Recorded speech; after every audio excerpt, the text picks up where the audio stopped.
Hey y'all, this is Rosie, and I was just sitting here thinking about how rock stars throughout history, we know we're not angels. Like, there's no way.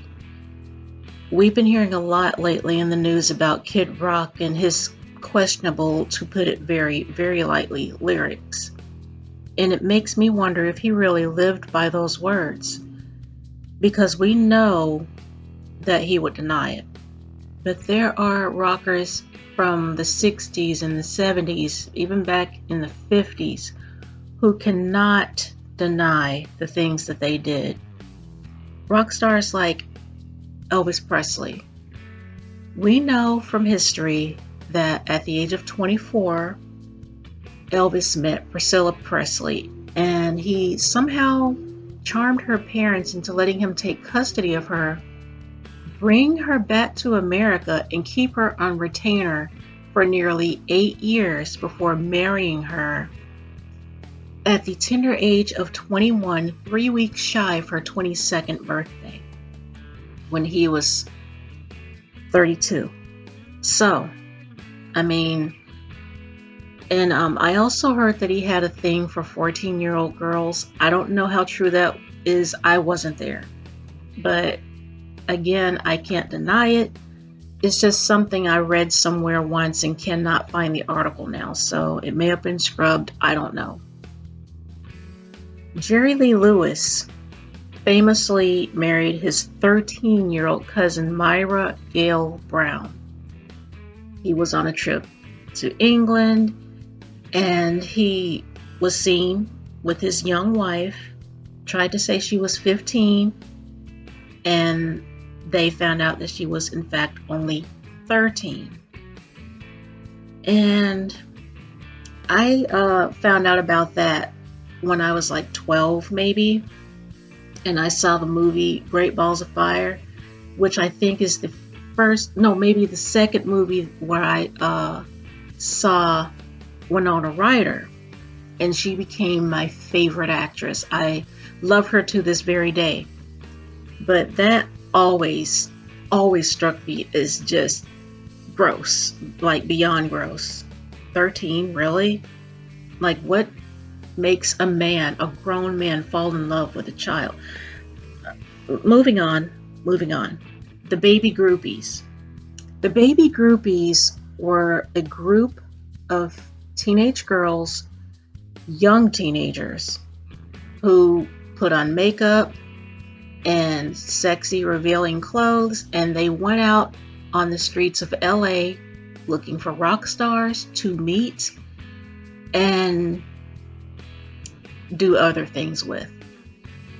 One in particular was Laurie Maddox. Laurie Maddox said that David Bowie was her first, but there are other baby groupies like Sable Starr was called the queen of the groupie scene, and rock stars used to go asking for her specifically. But she says that it never happened, that David Bowie never actually did that with Laurie Maddox. And Pamela DeBar, who was a very famous groupie herself, gave a different story also. And Laurie Maddox herself often contradicted her own words, giving different stories of how what supposedly happened with David Bowie happened. So I take her words with a grain of salt. She also says that she met Jimmy Page and gave herself to him freely and willingly until she was 16 years old, and she was only 14, supposedly, when he met her. And she was with him until he decided he was tired of her, and he just ran off with B.B. Buell. And B.B. Buell is the mother of Liv Tyler, who is Steven Tyler's daughter. And so, I don't know. So, yeah. Those are things that actually happened or were said to have happened. And it just makes me question life, honestly. because I love David Bowie. I adore him. And I love Led Zeppelin, like, ugh. But I've heard other stories about Led Zeppelin too, and huh.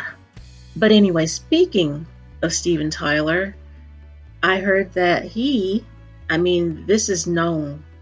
And if you don't know about this, there are videos about it. It's been written about. He took custody of an underage young girl, and he did that specifically to have relations with her. I don't know who she is. I don't know her name. I don't know if she's even still with us these days. And he's not the only one to have done that. Ted Nugent has done it.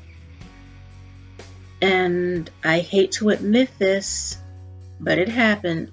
Prince even did this. He talked to his former wife, Maite Garcia's parents, and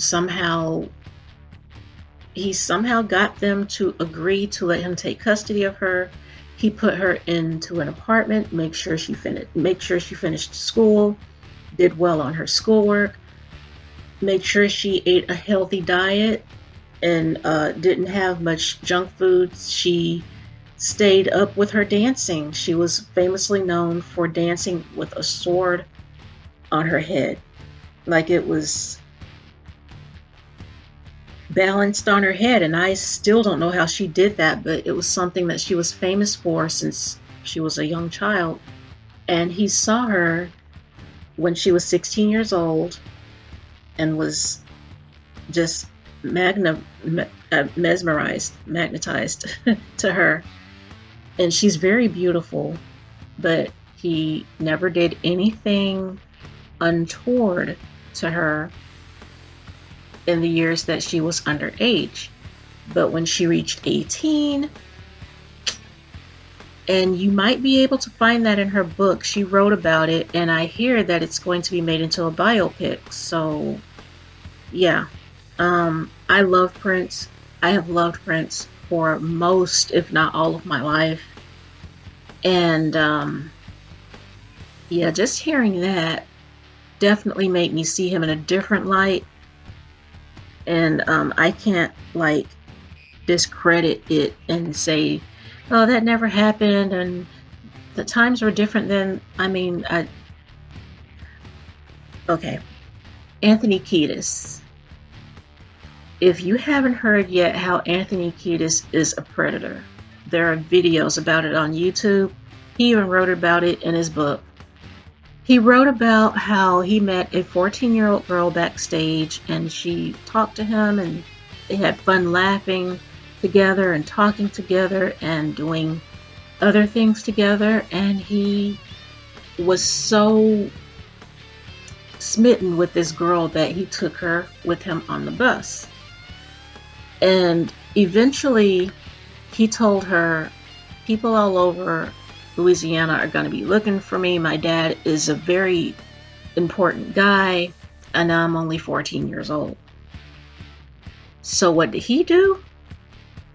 He did things with her one more time, even after knowing how old she was, and then put her off the bus.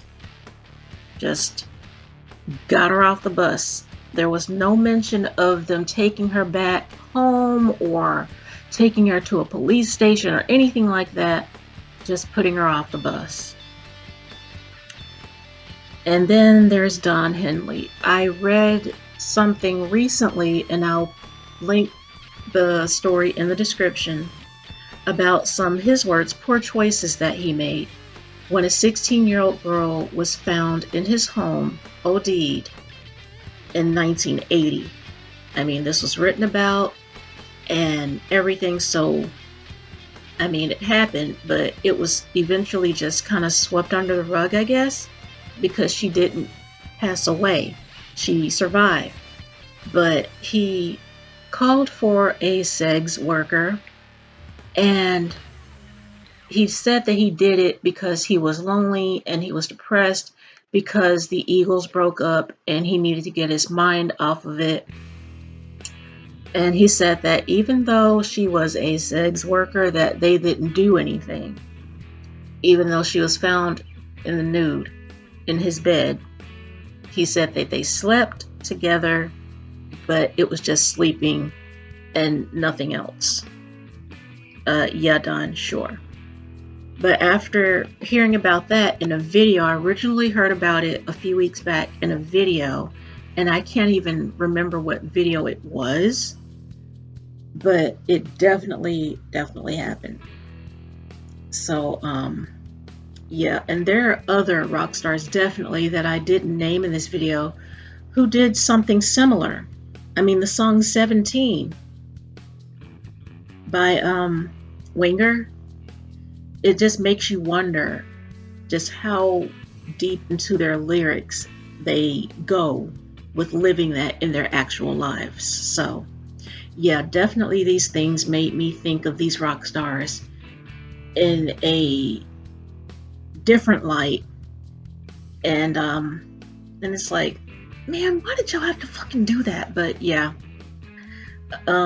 So tell me what you think in the comments, and any rock stars that I may have missed that you may have wanted me to talk about.